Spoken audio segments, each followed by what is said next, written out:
ఒక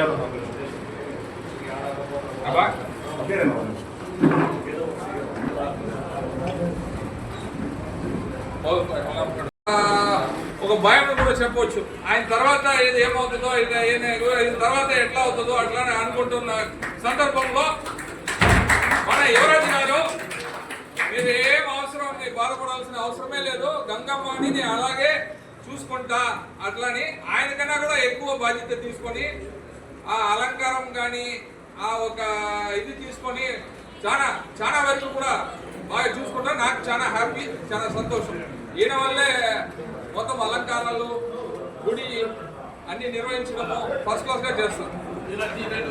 యువరాజ్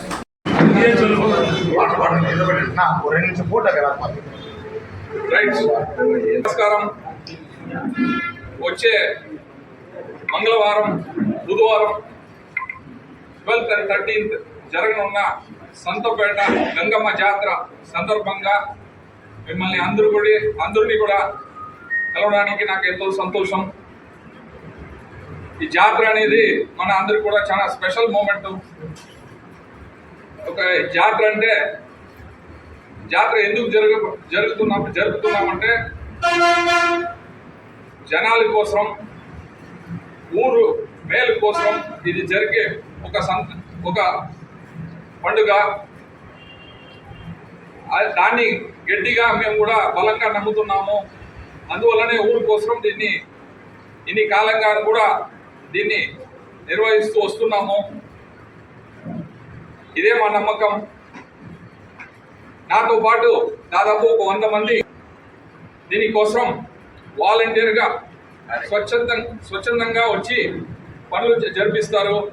అది కూడా నాకు ఎంతో సంతోషం. వాళ్ళకి దీనివల్ల ఎటువంటి ఆదాయం లేకుండా పోయినా, ఎటువంటి కారణాలు లేకుండా జస్ట్ అమ్మవారి కోసం దీనిలో ఒక సర్వీస్ మోటివ్ కోసం దీన్ని చేస్తున్నారు. ఇది మాకు చాలా సంతోషమైన దీన్ని నిర్వహించడమే మాకు చాలా సంతోషం. ఈసారి కూడా ప్రజలు మంచి విధంగా అమ్మవారిని వచ్చి దర్శించుకొని పోవాలని చెప్పి అన్ని ఏర్పాట్లు చేస్తున్నాము. అన్ని భద్రతల విషయాలు కూడా చాలా కేర్ తీసుకుంటున్నాము. నేనే స్వయంగా వెళ్ళి కలెక్టర్ గారిని, ఎస్పీ గారిని, డిఎస్పీ గారిని కలవడం జరిగింది.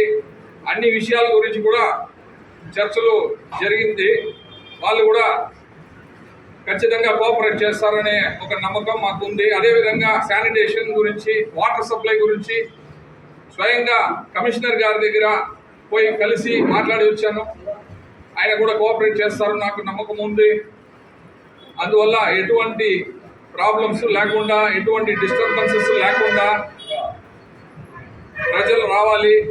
ఈ 2 రోజులు కూడా పండగ బాగా కూడా వచ్చి అమ్మవారిని దర్శించుకొని, కుటుంబ సభ్యులతో వచ్చి అమ్మవారిని దర్శించుకొని అమ్మవారి యొక్క ఆశీస్సులు పొందాల్సిందిగా కూడా కోరుకుంటున్నాము. పెద్ద విషయం నుంచి చిన్న విషయం కూడా కేర్ తీసుకుంటున్నాము. సీసీటీవీ కెమెరాస్ పొజిషనింగ్ నుంచి ఒక చిన్న వాటర్ ప్యాకెట్ వరకు కూడా అన్ని విషయాలు ఏర్పాటు చేస్తున్నాము. దీనికి దాదాపు 1 నెల నుంచి 2 నెలలు టైం పడుతుంది. దాన్ని కూడా ఒక ఇదిగా చూడకుండా ఇదంతా కూడా చేస్తున్నాము స్వయంగా. దీంట్లో 1 రూపాయి కూడా ఎవరి దగ్గర తీసుకోకుండా మేమే మా సొంత ఖర్చులతో ఇది చేస్తున్నాము. దీన్ని కూడా గుర్తించి రాజకీయ నాయకులు, దీంట్లో ఎటువంటి రాజకీయాలకి సంబంధమే లేదు, అసలు రాజకీయాలకి అతీతంగా ఇది చేస్తున్నాము. అందువల్ల రాజకీయ నాయకులు కూడా దీన్ని గుర్తించి ఎటువంటి డిస్టర్బెన్సెస్ లేకుండా, ఎటువంటి ఒక ఆలోచనలు చేయకుండా అమ్మవారి కోసం మంచి విధంగా కోఆపరేట్ చేసి దీన్ని జరపాల్సిందిగా ఈ సందర్భంగా అందరినీ నేను కోరుకుంటున్నా. మరొకసారి ప్రజలందరికీ కూడా మీ కుటుంబ సభ్యులతో 2 రోజులు కూడా దీంట్లో పాల్గొవాలి, రావాలి, వచ్చి అమ్మవారిని ఆశీస్సులు తీసుకొని మీ ఇంటికి హ్యాపీగా చేరుకోవాలనేదే మా ప్రయత్నం. అందువల్ల ఇంకొక విషయం ఏమంటే కొత్తగా ఈసారి ఏఐ టెక్నాలజీ యూజ్ చేస్తున్నాము. దాంట్లో పోయినసారి ట్రై చేసినాము, బాగా వర్కౌట్ అయింది. ఒక స్కానింగ్ కోడ్ ఇస్తాము. ఆ స్కానింగ్ కోడ్ మీరు స్కాన్ చేసి రిజిస్టర్ చేసి మీ ఫోటో పెడితే ఆటోమేటిక్గా మీరు ఎక్కడంతా ఈ జాతరలో కనిపిస్తున్నారో అన్ని ఫోటోలు మీకు ఫోన్లో వస్తుంది. అది బాగా పోయినసారి వర్కౌట్ అయింది కాబట్టి ఈసారి కూడా దాన్ని ముందుకు తీసుకుంటున్నాము. అందువల్ల అన్ని విధాలుగా కూడా అన్ని ఏర్పాట్లు చేయడం జరిగింది. నాకు చాలా సంతోషం. అలాగే మీరు కూడా సంతోషంగా రావాలి, సంతోషంగా అమ్మవారిని దర్శించుకోవాలి. ఇది నా ఈ అవకాశం ఇచ్చిన ప్రతి ఒక్కరికి కూడా నా కృతజ్ఞతలు, పేరు పేరున ధన్యవాదాలు. Thank you. నిర్వహించడంలో గత 20 సంవత్సరాలుగా మా చైర్మన్ గారు భూపేష్ గారే మొత్తం భరిస్తున్నారు. దాదాపు ఒక 20 లక్షల రూపాయల పైన ఖర్చు అవుతుంది. పూర్తి ఖర్చు వారే భరిస్తారు. ఎవరి దగ్గర ఎటువంటి నయా పైసా కూడా తీసుకునేది. తర్వాత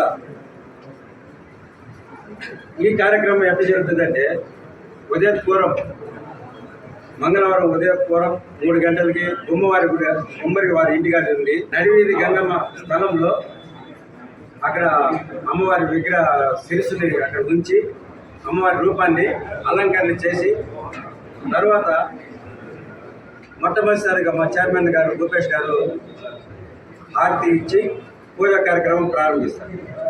వెంటనే అంబిలి కార్యక్రమం కూడా ఉంటుంది. 11 గంటలకు అంబిలి కార్యక్రమం ముగిస్తుంది. 1 గంటకి అన్నదాన కార్యక్రమం ఉంటుంది. సాయంత్రం 4 గంటల నుండి కుంభభోజనం ఆ కార్యక్రమంతో ప్రారంభమయ్యి 8 గంటలకు అది ముగుస్తుంది. ఈ మధ్యలో 6 గంటలకి ఆర్కెస్ట్రా ఒకటి పాట కచేరీ ఒకటి నిర్వహిస్తాం. మరుసటి రోజు బుధవారం ఉదయము చిన్నపిల్లలకి సాంస్కృతిక కార్యక్రమాలు, చిన్నపిల్లలకి డ్యాన్స్ ఆడడం, నాటకాలు ఆడడం అట్లాంటి కార్యక్రమం కూడా దాంతో ఉత్తమమైన ప్రదర్శన కనబర్చిన వాళ్ళకి తగిన బహుమతులు ఇస్తాం. మధ్యాహ్నం 3 గంటలకి సంతపేట దుర్గమ్మ గుడి దగ్గర నుండి పచ్చగరిగా ఊరేగింపుగా వస్తుంది. మేళతాళాలతో అక్కడ అంగరంగ వైభవంగా తీసుకుని వస్తాం. 4 గంటలకి ఇందిరానగర్ నుండి ఓం శక్తి బృందం వాళ్ళు అక్కడ మేళతాళాలతో వాళ్ళు కూడా ఓం శక్తి బృందంతో వాళ్ళ విన్యాసాలతో నేరుగా తీసుకొచ్చి మన గంగమ్మ గుడి దగ్గరికి వచ్చి వాళ్ళు మాల వేస్తారు. ఆ కార్యక్రమం అయిన తర్వాత అక్కడ నుండి మళ్ళీ దుర్గమ్మ గుడి దగ్గరికి పోయి అమ్మవారి తెలుసుని నిమజ్జనం చేయడం. ఈ కార్యక్రమం ఇది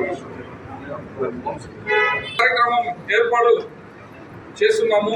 అది మన ఎక్స్ కార్పొరేటర్ కౌన్సిలర్ చిట్టి గారు తరపు నుంచి ఆధ్వర్యంలో అది జరుగుతుంది. ఆయనే చేస్తున్నారు. ఆయనే సొంత ఖర్చు పెడుతున్నారు. ఆయన సొంత ఖర్చు పెట్టి హైదరాబాద్ నుంచి ఒక టీంని తెచ్చి ఊరేగింపు చేస్తున్నారు. దాని గురించి ఆయన ఎక్స్ప్లెయిన్ చేస్తున్నారు. పోటీల్లో 4 వస్తుంది. రాధాని పోటీలు లాక్కుని అమ్మగారు ఉంటారు. దాంట్లో అమ్మగారు పూజ చేసుకుంటా. అది పొటేల్ లాగా ఉంటుంది, డైనాసోర్ లాగా ఉంటుంది. అది పొట్టేలే అది ఇచ్చుకుంటాయి. రథం అది ఇచ్చుకొస్తే అమ్మగారు ఉంటారు. దాంట్లో మొత్తం ఊరేగింపు వస్తుంది. అది మంగళవారం సాయంత్రం 5 నుంచి 9 దాకా ముందర చేసుకుని చివరిగా అమ్మగారి నిమజ్జనం